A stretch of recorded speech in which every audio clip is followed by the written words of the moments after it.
Going back into Ecclesiastes chapter 3.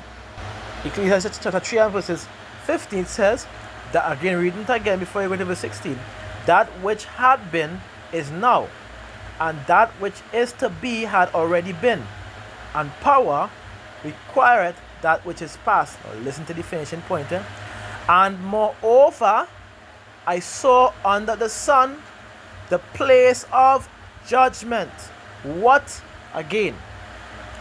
If the light was created, the sun was created for a light by day, and the moon was created for a light by night, then these would be the ordinances of the earth. And if these are the ordinances of the earth, what is under the sun? The earth. So therefore, let me read it again. And moreover, I saw under the sun, which would be the earth, the place of judgment. What is it called? The earth is called what? The place of judgment. Or hear it. That wickedness was there. And the place of righteousness, that iniquity was there. Now we know sin can't enter into the kingdom of heaven. So this would only be referring to what? Take the actions on the earth. So going back, when you die, let's do a recap. When you die, your flesh goes back to the earth as it was. Your spirit goes back to the Father who gave it, where it is judged. Read it again. 2nd Ezra chapter 14 verse 34. Now we understand, so let's go in. Therefore, if verse 35 says, for after death shall the judgment come, which we just read, when we shall live again. So where would we now be living again? After our judgment on the earth. Because again, going back into Ecclesiastes 3 and 16, the judgment place is what? Under the sun, which is the earth. So you see how it connects directly now? It shows you what's going to take place. It shows you what happens after you die. It shows you where the spirit goes to and what takes place with the spirit. It shows you after that you're going to live again. In other words, there's a vessel that is prepared for you after your I'll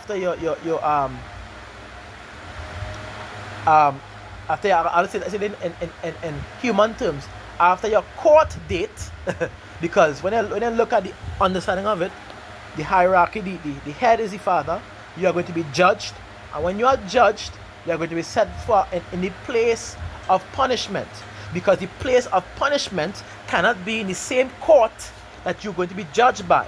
Example, in this daily world we live in, if I, Salakia, if I happen to have unalived someone and they caught me and they arrested me, I am going to be hearing on first what?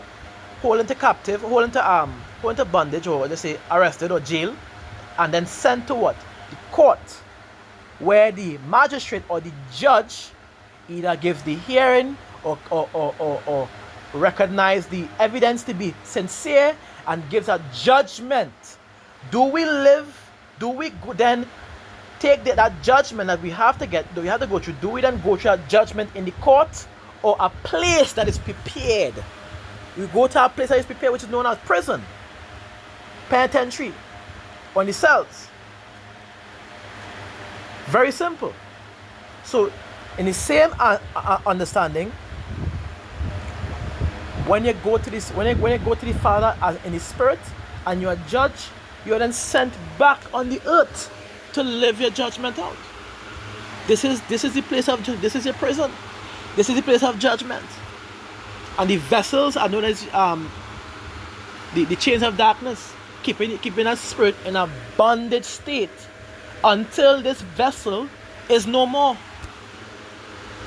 This body has to be unalive, has to die in order to release the spirit to be set free to go back to receive his judgment if it do wrong or if it does right.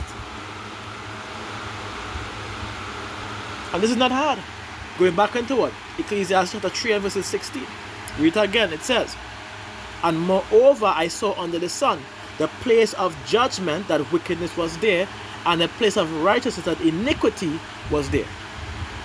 Verse 17.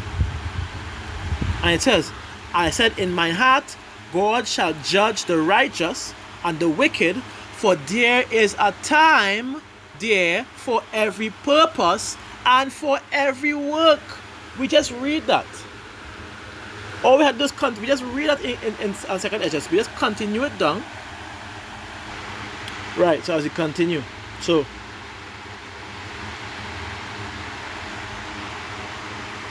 read again.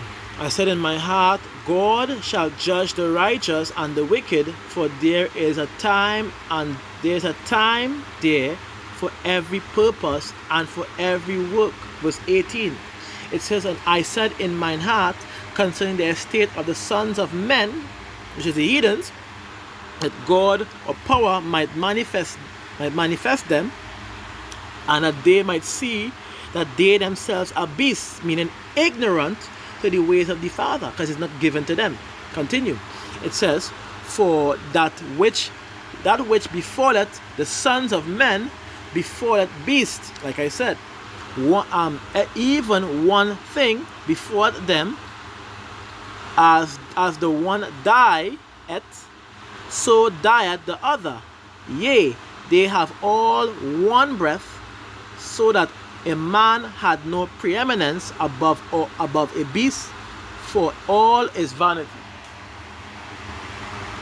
As it continues, verse 20, it says, all go unto one place, all are of the dust, and all turn to dust again. So, verse 22, verse 21, it says, who knoweth the spirit of man that goeth upward, and the spirit of beast that goeth downward to the earth. See that? So now, with that understanding, let's paint the picture a little bit more clearer, because we understand the issues of death. You understand what happens when you die. Right. So this is what we are going into, to give more understanding to what takes place when you die and what happens after. Right. So it says, I go from verses, you can jump down to verses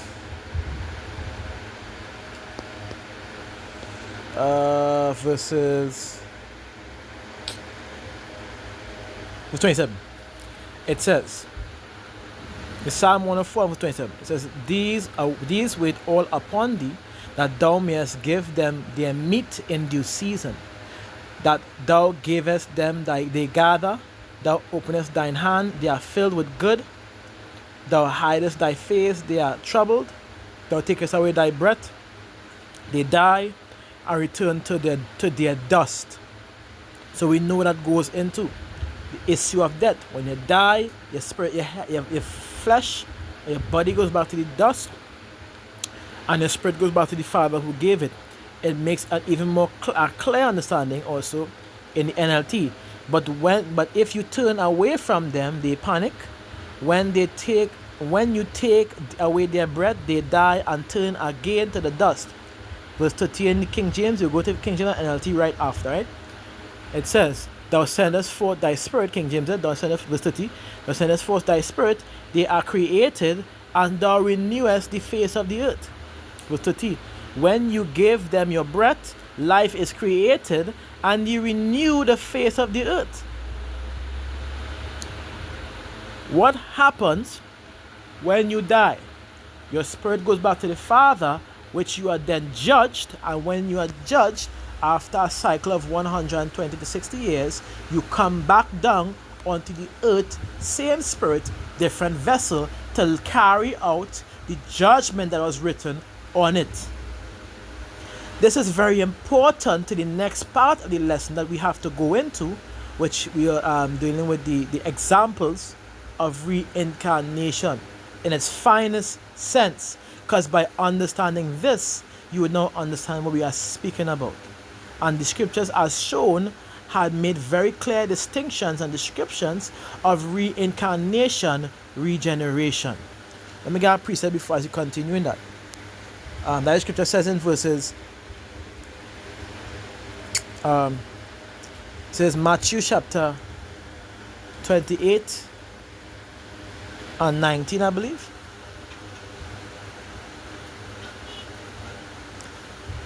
Matthew 19 and 28. I feel that is it. Correct. It says, and Yahushua said unto them, verily I say unto you, that ye which have followed me, past tense, in the regeneration, this cannot be referring to their current lives, because it says those that have followed me. And as we know, who was newly recruited being the what? Disciples. So those that have followed me, past tense, in the regeneration, the cycle of reincarnation regeneration, when the Son of Man shall sit in the throne of his glory, ye also shall sit upon the 12 thrones, judging the 12 tribes of Israel. Those that have followed him in the righteousness that was set by him are also going to obtain that mercy from him. In order to have followed him in the past, it would have to be referring to the past lives. Now let's get a definition of the word regeneration as we hear, because we ain't stopping, we ain't skipping nothing. Regeneration, the act of regenerating or producing in new. Producing in new. Remember Psalms 104 and verse 28 and 29 and 30. Thou sendest forth that thou takest away thy breath. No, thou hidest thy face. They are troubled. Thou takest away thy breath. They die. What happens when they die? Speak about to the Father. Thou sendest forth thy spirit, and they are renewed unto the face of the earth. How is a spirit renewed on the face of the earth? By what?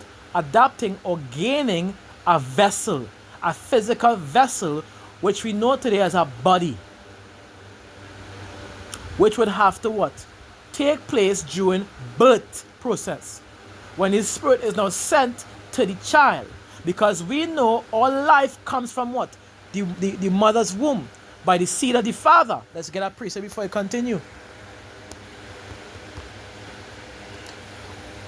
Wisdom of Solomon chapter 7 and verses 1. It says, I myself also am a mortal man. This is Solomon speaking. And we know he is a man gifted with all wisdom. I myself also am a mortal man, like to all that the offering of him that was first made of the earth. And in my mother's womb I was fashioned to be fleshed in the time of 10 months. How did he reach into his mother's womb? How does that being become him today? Okay, let's read. Of the seed of a man, and that pleasure that come with sleep.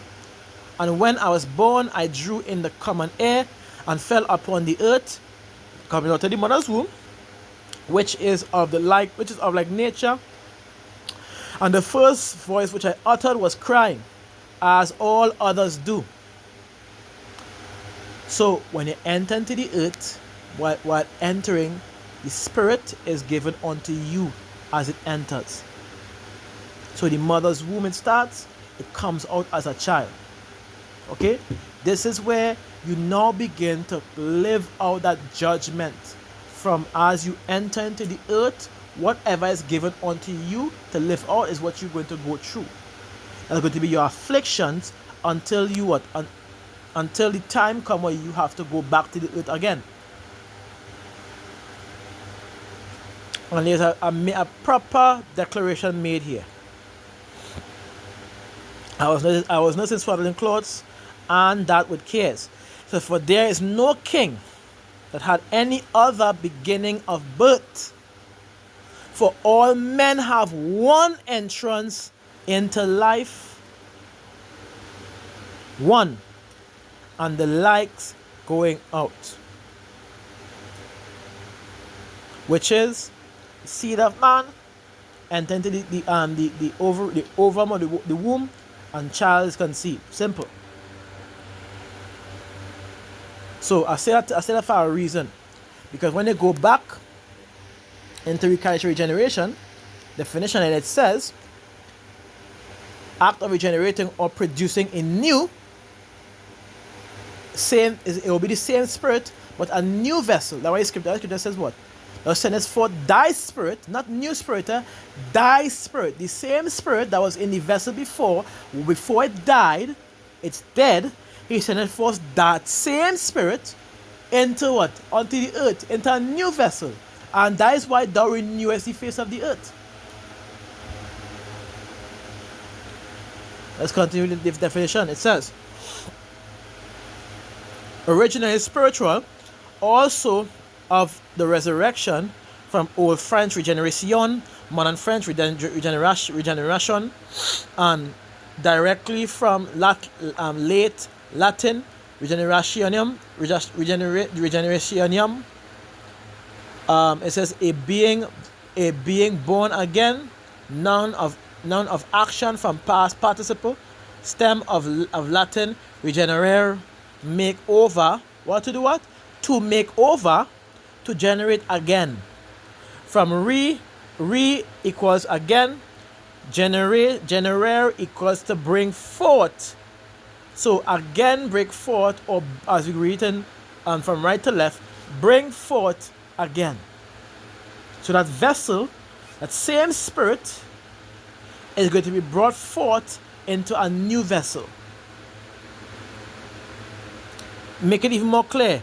When I go into next one, which is regen, it says from genus, race, kind. It says from pi, root, gene, which is to give birth or beget. So you're bringing forth again, or you're giving birth again, a new vessel, but with a same spirit.